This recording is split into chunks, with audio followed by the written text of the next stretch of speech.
Not every critical error is the result of rushing, frustration, fatigue, or complacency. But for most people, those states probably cause most of them. That's why analyzing your behavior to recognize those states is such an important first step in reducing the risk of error and possible injury. To give you some additional practice, here are a number of scenarios that involve different state-to-error patterns. See if you recognize each of them and know how they might be prevented. Before Pete learned to recognize these patterns of states to errors, this was a pretty common scene.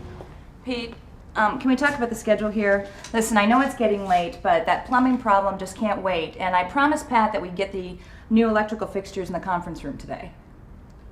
Okay.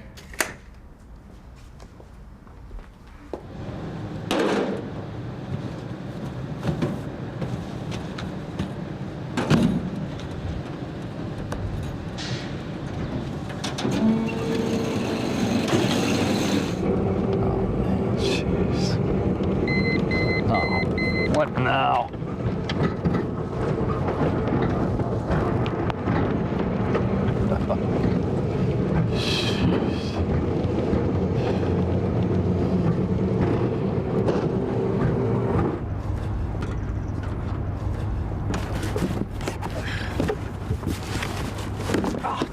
Let's stop Pete here and go back to determine what his state-to-error patterns are. Pete has a lot to do in a short amount of time, so he starts off in a rush. And he's in such a hurry that he's trying to do two things at once. Unfortunately, he's now made the mistake of taking his eyes off the road. What now? With another demand for his attention, Pete's not really thinking about driving carefully anymore. Rushing can cause us to make some pretty poor decisions or even to rationalize our risky behavior, like not watching the road while driving or moving into the line of fire. And when frustration becomes part of the equation, your chances of making a critical error are definitely increased. Fortunately for Pete, he's learned that it's more effective to work through a task at your normal pace, one step at a time, keeping your mind on the game and your eyes on the ball.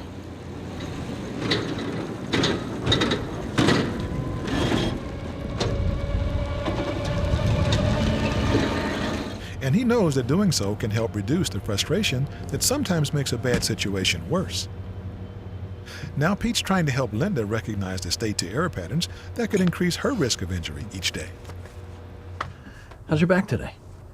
It's still a little out of whack. What did you do anyway? Somebody left a CPM in the middle of the nurse's station, and every time I came through, I had to step around it. I was just tired of this thing being in the way, so I decided to move it. I hoisted it up, not thinking about bending my knees and all that. Turns out it was a lot heavier than it looked. Ow. By the end of the shift, I really felt my back start to tighten up. Sounds like you were just a little frustrated. That's an understatement. Yeah, but that's how you get hurt. You're frustrated about a situation that you can't control, and before you know it, you act without thinking things through and end up hurting yourself. I guess I should know better. But everybody gets frustrated once in a while. The idea is to realize when a situation is making you frustrated, and this can help you refocus your attention on the job and what you should do to perform it safely. So it seems the important thing is to recognize the state before you make the mistake. Mm-hmm. And so much of our behavior is habit that it really takes practice to remember to even look for those state-to-error patterns. Well, I've really been thinking about my close call with that car yesterday. After my horrible day at work, I still had to stop at the supermarket. By the time I was done, I was completely exhausted. All I wanted to do was get home and relax. It's not that I was falling asleep at the wheel, but I guess I wasn't exactly looking at road signs. You're lucky you have good reflexes. I mean, even a short drive can be dangerous if you're so tired you can't keep your mind on the road. And you've seen the consequences of people falling asleep behind the wheel. You know what to do with this one, Lynn? Next time, use your fatigue as a trigger to avoid mistakes. You can grab some coffee, do some exercises, anything to keep you more alert on the road. Believe me, just the thought of driving into that car has already made me more alert.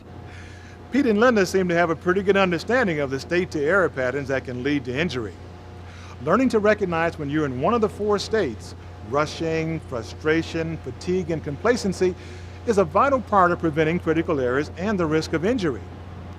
But the ability to self-trigger on these states, like any new skill, takes time and practice. So, until the next unit, continue analyzing your behavior, watch others for their states to error patterns, and determine ways to self-trigger each time you find yourself in one of the 4 states. In Unit 5, we'll look more closely at the 4 main techniques for preventing critical errors, how to practice and improve your use of these techniques, and a simple system for tracking improvement. See you then.